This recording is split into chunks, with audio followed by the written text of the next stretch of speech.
Under Article 163(3) of the Constitution, it is provided that the Supreme Court will have A, exclusive original jurisdiction to hear and determine disputes relating to the election of the office of the President arising under Article 140.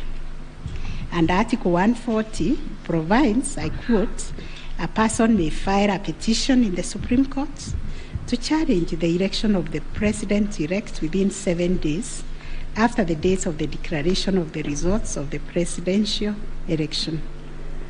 2, within 14 days after the filing of a petition under Clause 1, the Supreme Court shall hear and determine the petition, and its decision shall be final.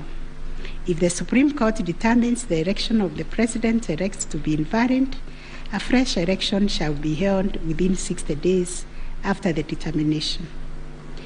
In exercising its jurisdiction pursuant to these provisions, the court sits as an election court with a mandate to determine the validity or otherwise of the election of the President-elect.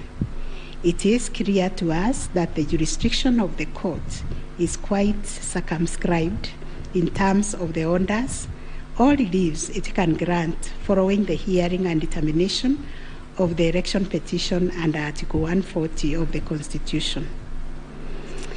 In the event the court determines that the election of the President-elect is invalid, it must make an order nullifying the election.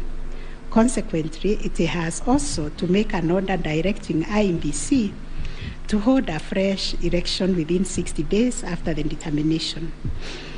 Should the court determine that the election of the President-elect is valid, it shall issue a declaration to that effect.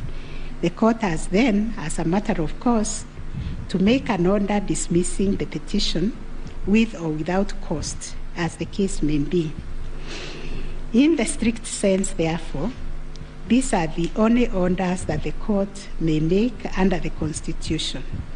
The court cannot assume jurisdiction that goes beyond the purview of Articles 163(3) and 140 of the Constitution.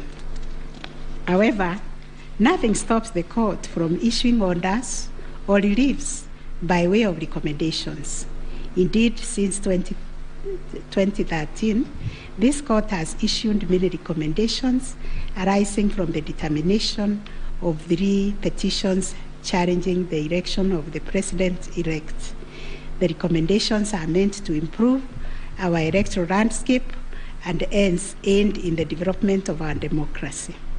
In this regard, this court has been greatly aided by the contributions also of the amici curiae, and the court places a heavy premium on those briefs that were filed and those which were admitted.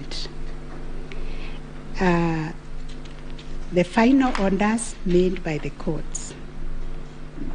This is a unanimous decision of the court, and we make the following orders.